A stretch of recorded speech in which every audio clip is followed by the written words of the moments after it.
आज हम देखने वाले हैं एक वैक्यूम क्लीनर। देखिए बहुत सारे यूज कर सकते हो। आज हम इस वीडियो में देखने वाले हैं भाई साहब इसकी पावर कितनी है, क्या ये नॉर्मल लाइफ में अच्छी खासी यूज करेगी या फिर कंपनी ऐसे ही बेच रही है इसे। तो चलिए सबसे पहले इसकी सेटअप करके दिखाऊंगा कि कैसे सेटअप करनी है। ऐसे तो ये आती है पूरा डिसमेंटल टाइप में आती है, आप चाहो तो देख पा रहे होंगे इस तरह आती है एक छोटी सी डब्बे के अंदर। पूरी तरह और भी पार्ट पाए ये रहती है, इस तरह आपको मिलने वाली है। इसको कैसे सेटअप करनी है सबसे पहले वो देख लेंगे वीडियो में। ऐसे तो आपको देखो ना क्विक सेटअप हो जाती है आराम से। भाई साहब लगता है मुझे गन सेटअप करने की प्रैक्टिस हो गई क्या। तो देख पा रहा हूँ कितनी जल्दी सेटअप हो चुकी है। 10 साल से कर रहा था इसलिए इतनी जल्दी हो गई है, क्योंकि मैं आर्मी में था शायद पिछले जन्म में। तो आज हम इस वीडियो में देखने वाले हैं इस वैक्यूम क्लीनर की पावर कितनी वाली होनी है, क्या ये रियल लाइफ में अच्छी खासी यूज करने वाली है या फिर ऐसे एक टॉय बन के रह जाएगी। तो चलिए जल्दी इस वीडियो शुरू करते हैं। सबसे पहले इसके अनबॉक्सिंग देख लेंगे और उसके बाद इसकी फुल रिव्यू चलने वाली है। इसके अंदर 2-3 टेस्टिंग भी दिखाऊंगा कि क्या क्या साफ हो सकती है, वो सभी देखेंगे इस वीडियो के अंदर। अगर इसे हटा के आप सिंपली इस तरह यूज करते हो, इसे आप नॉर्मल यूज कर पाओगे। मतलब कुछ डस्ट हटानी है टेबल वॉल पर जैसे हटानी है तो हटा सकते हो। वहाँ पर तो टेबल में कुछ डस्ट हटानी हो तो इसके मदद से हटा सकते हो। अगर आपको कभी कीबोर्ड साफ करनी है या फिर कुछ ऐसी चीज़ जिसमें ब्रश का भी यूज हो और हवा की, देखो इसके अंदर होल है, आर से पार दिख रही है दूरबीन की तरह। बस देखना यह है कि कितना पावर के साथ ये काम करती है। काम तो करेगी पर सच में अगर फास्ट काम करती है, स्लो काम करती है या फिर ऐसे ही नॉर्मल कुछ काम ही नहीं करती है, तो वो सभी देख लेंगे। सबसे वीडियो में यही इंपॉर्टेंट है क्योंकि मैं रियल लाइफ टैग को एक्सप्लोर करने में आपको हेल्प करने वाला हूँ। तो hello friend, my name is Aarav Anand और इस चैनल का नाम है टेक आरव, जो कि आपको रियल लाइफ टैग को एक्सप्लोर करने में हेल्प करती है। Let's do this.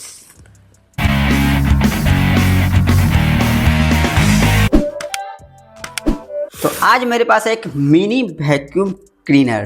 तो देखते हैं इसके अंदर क्या क्या मिलने वाली है। ऐसे छोटी सी बॉक्स है, जल्दी से इसको एक्सप्लोर करते हैं।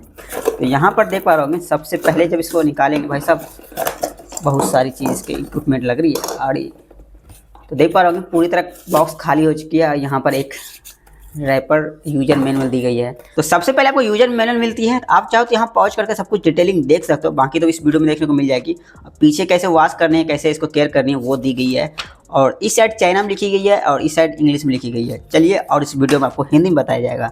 और यहाँ पर कितनी पार्ट्स आती है वो भी दी गई है। टोटल 4 पार्ट है, यहाँ भी 4 पार्ट मिल जाती है। तो चलिए सबसे पहले इसको इक्विपमेंट को जोड़ देते हैं, फिर इसकी डिटेलिंग देखेंगे कौन सी बटन कहाँ है। तो साथ साथ इसके अंदर एक मिल जाती है चार्जिंग। देखो टाइप सी की चार्जिंग दी गई है, थोड़ी सी फास्ट चार्जिंग दी गई है। जैसे इसके अंदर लगाओगे तो एक रेड लाइट जलेगी और जब ग्रीन हो जाए तो समझ जाना फुल चार्ज हो चुकी है। यहाँ पर एक टाइप सी चार्जिंग पोर्ट अब इंडिकेटर मिल जाती है और एक पावर बटन। भाई साहब आगे से हवा खींच के पीछे दे रही है। वैक्यूम क्लीनर तो इस तरह ही काम करती है। वैक्यूम क्लीनर का सिंपल मैकेनिज्म यही रहती है। इसके अंदर एक मोटर लगी रहती है, उसके ऊपर एक पंखी लगी रहती है और आगे से हवा खींच के पीछे फेंकती है ताकि आगे की जितनी डस्ट हो खींच के। और यहाँ पर एक एब्जॉर्बर लगी हुई है, देख पा रहा हूँ डस्ट पार्टिकल जो जमा आती है और उसमें सब एडजस्ट हो जाती है और हवा बाहर पीछे से आ जाती है। तो ये थी इसकी मैकेनिज्म, जो कि सिंपल तरीके से बता दिया मैंने। भाई साहब जब ये लग जाती है तो लगता है भाई साहब कोई राइफल सेट कर दिया, आगे एक पतली सी नली, पीछे पूरा टारगेट, समझ रहे हो। अब ज़्यादा डस्ट हो चुकी है तो आप इसे धो भी सकते हो, पूरी तरह इसको धो सकते हो। इसको मत धो देना वरना मोटर में पानी चल गई तो भाई साहब खेल खत्म।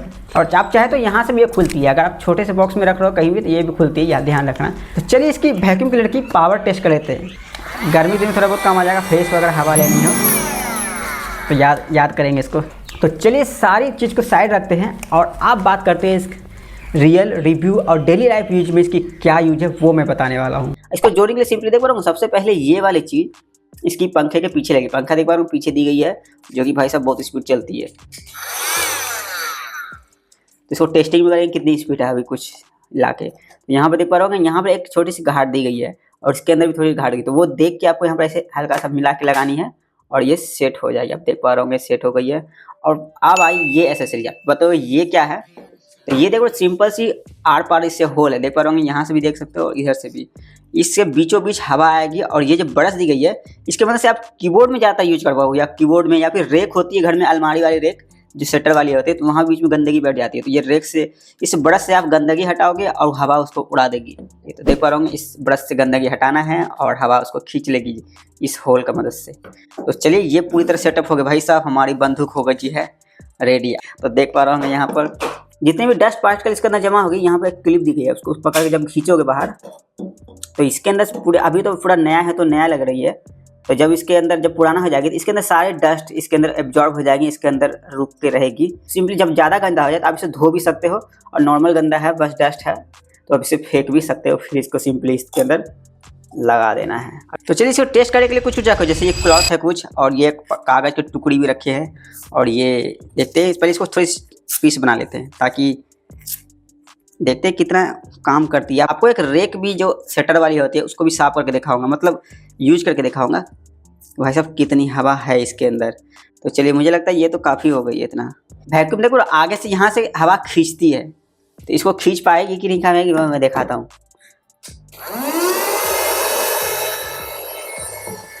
वो भाई कपड़ा तो अभी खींच रही थी पर गया नहीं पूरा अंदर, क्योंकि ये रोक लिया होगा। फिर से वो ट्राई करता हूँ। जब ऊपर से है तो नहीं गई, जब सटा देता हूँ तो शायद चल जाती है। तो देख पा रहे होंगे कपड़ा भी खींच सकता है, क्योंकि ये यहाँ पर ही अटकेगा जाके, तो कपड़ा तो खींच गया सटाने के बाद। बाकी ये पेपर का बढ़िया भाई, देखता हूँ पेपर खींच सकती है कि नहीं। ये आप खींचता हूँ, देखता हूँ खींच पाती है कि नहीं। तो भाई इस साइड से देखा था, आपको दिखेगी। सारे पेपर इसके अंदर आ चुकी है, और जिस तरह आ चुकी है अब इसी तरह डस्ट भी आएगी। तो अब इसको क्या करना है, इसको खोलना है सिंपल। इस साइड को ऐसे बस उल्टा देना, मतलब सब पेपर गिर जाएगी। ऐसे ही रखना है आपको सिंपली, और यहाँ से आपको जहाँ पर अपना कचरा फेंकते हो वहाँ खोल के साफ कर सकते हो। सिंपली वहाँ जाना, इसे खींचना, सारे पेपर वापस। एक बार उल्टा चला के देखता हूँ। अभी इस तरफ से हवा खींच रही है, इस तरफ से तो फेंक रही होगी। अब दिखाता हूँ कैसे, कितना पावर है वो देख लेंगे। सबसे पहले इसे उड़ा के देखते हैं। भाई साहब उड़ गई। हटाता हूँ तब जल्दी होती है, ऐसे तो सिंपल है। तो देख पा रहा हूँ ऐसे। अब मैं बताता हूँ इसकी मेन रिव्यू, अभी जो मैंने यूज किया है मतलब 1 से 2 दिन तक में। तो ये सिंपल सी चीज़ है, पावर उतनी ज़्यादा नहीं है। नॉर्मल यूज करना चाहते हो तो पेपर वेपर साफ कर देगी। अगर आपके कीबोर्ड वोर्ड में दिक्कत है, कीबोर्ड साफ करना चाहते हो तो उसके लिए ले सकते हो। बाकी बहुत ज़्यादा पावर नहीं है इसके अंदर। अब एक बार ये लगा के देखते हैं, क्या ये लगा के काम होती है। देख रहे हो, ये लगा के उतनी अच्छे से नहीं खींच पा रही है। मेरे पास तो ऐसी कोई कीबोर्ड नहीं है जो पूरा डस्ट से भरी हो, इसको साफ करने में हेल्प हो। तो चलिए ऐसे तो मैं रेपर लगा के रखता हूँ कीबोर्ड के अंदर कि डस्ट नहीं जाए। आप देखते हैं ये क्या असर पड़ती है। पहले हाथ लगा के देखता हूँ, कुछ खास असर नहीं आ रही है इसके अंदर। तो इस तरह आप कीबोर्ड को साफ करने में यूज कर सकते हो।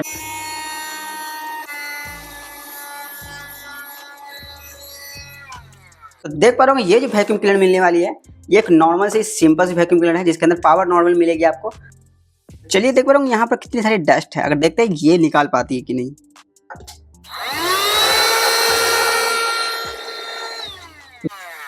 भाई कुछ फर्क नहीं पड़ रहा है, मुझे लगता है डस्ट बैठ गई है। पहले थोड़ा सा हल्का सा हिला देता हूँ उसको, ताकि देख पा रहा हूँ भाई ब्रश तो काम की चीज़ है भाई। जब साफ करता हूँ तो आराम से ऐसे ही साफ हो गई। अब सब डस्ट को एक जगह जमा करके खींच लेता हूँ। तो यहाँ पे देखो डस्ट जमा हो चुकी है। अब उसको चला के खींचता हूँ, खींचाती है कि नहीं। ओ भाई ये तो साफ हो रही है।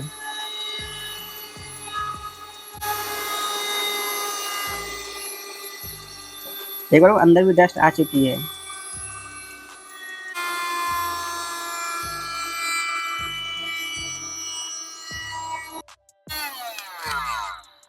तो देख पा रहा हूँ अंदर कितनी सारी डस्ट आ चुकी है, मतलब थोड़ी बहुत तो काम कर रही है भाई। तो यहाँ पर देखो ना डस्ट तो अच्छी खासी आई यहाँ पर। तो अलमारी का जो डस्ट थी, तो ये ब्रश की मदद से जब आगे का साफ हुआ और ये ऑटोमेटिक यहाँ से खींच ली थी। वो तो आप प्रैक्टिकल देख रहे होगे वहाँ पर। ऐसे इसकी बात करें पावर की, तो सिंपल यूज के लिए आप इसे बाय कर सकते हो। जैसे आपको शटर के बीच की गैप भी साफ करनी है उसे कर सकते हो, कीबोर्ड साफ करनी है उसे यूज कर सकते हो, और सिंपली जैसे कार में नॉर्मल यूज करनी है सीट वीट साफ करने के लिए, बीच में जो गैप हो जाती है 2 सीट में जैसे गैप रहती है यहाँ पर, वहाँ भी साफ कर पाओगे। बाकी अगर आप चाहोगे इसे हाई परफॉर्मेंस वाला काम करना तो उतनी सिंपल नहीं है। नॉर्मल यूज के लिए आप इसे बाय कर सकते हो। बाकी अगर हाई परफॉर्मेंस हाई पावर चाहिए तो इससे अच्छी वाली आती है, वो बाय करना। ये उसके ऐसे इसके मार्केट प्राइस की बात करें तो 400-500 के रेंज के अंदर आती है, और उस रेंज के अनुसार देखा जाए तो अच्छी खासी पावर मिल जाती है। ऐसा नहीं कि मैं अब 2-3 हज़ार वाले वैक्यूम क्लीनर से इसे कंपेयर करोगे तो भाई साहब अच्छी नहीं लगेगी। बाकी अगर प्राइस के अनुसार देखेगा, कोई भी प्रोडक्ट को अगर देखनी है तो उसकी प्राइस देखो, उसकी यूज देखो, उसके अनुसार से आप उसकी क्वालिटी देख पाओगे अच्छी तरह से। बट कार वाली वैक्यूम क्लीनर मैंने यूज किया है, वो इससे भी ज़्यादा पावरफुल रहती है और थोड़ी सी महंगी भी रहती है, और उसकी पावर जो रहती है बैटरी से नहीं होती है, वो डायरेक्ट कार से मिलती है। तो और ज़्यादा मतलब अगर आप वैक्यूम क्लीनर ले रहे हो, मैं एक सजेशन देता हूँ आपको, अगर आपको वैक्यूम क्लीनर की नीड है तो ये टॉय जैसी वैक्यूम क्लीनर मत लेना, एक सिंपल यूज वाली, एक आप तार वाली ले लेना जो कि इलेक्ट्रिसिटी से चलती है, या फिर कार की इलेक्ट्रिसिटी से हो, या फिर वो मस्त चलेगी। या थोड़ी सी महंगी, एक बार लोगे और चलती रहेगी हमेशा। बस ऐसे मैं ये रिकमेंडेड नहीं कर रहा आपको बाय करने के लिए, सिंपली आप अगर नॉर्मल लेना चाहते हो ले सकते हो, बट एक्चुअली मैं रिकमेंडेड नहीं कर रहा हूँ। अगर लेनी है तो वायर वाली लेना जिसके अंदर पावर ज़्यादा हो, तो वो ले सकते हो, तो उसकी यूज रियल लाइफ में ज़्यादा होगी। तो बाकी ये वैक्यूम क्लीनर आपको कैसी लगी, अगर आपके पास पहले से यूज कर रहे हो तो कमेंट सेक्शन में जरूर बताना। बाकी मिलते हैं नेक्स्ट वीडियो में न्यू टैग वीडियो के साथ, तब तक tata bye bye, have a good day.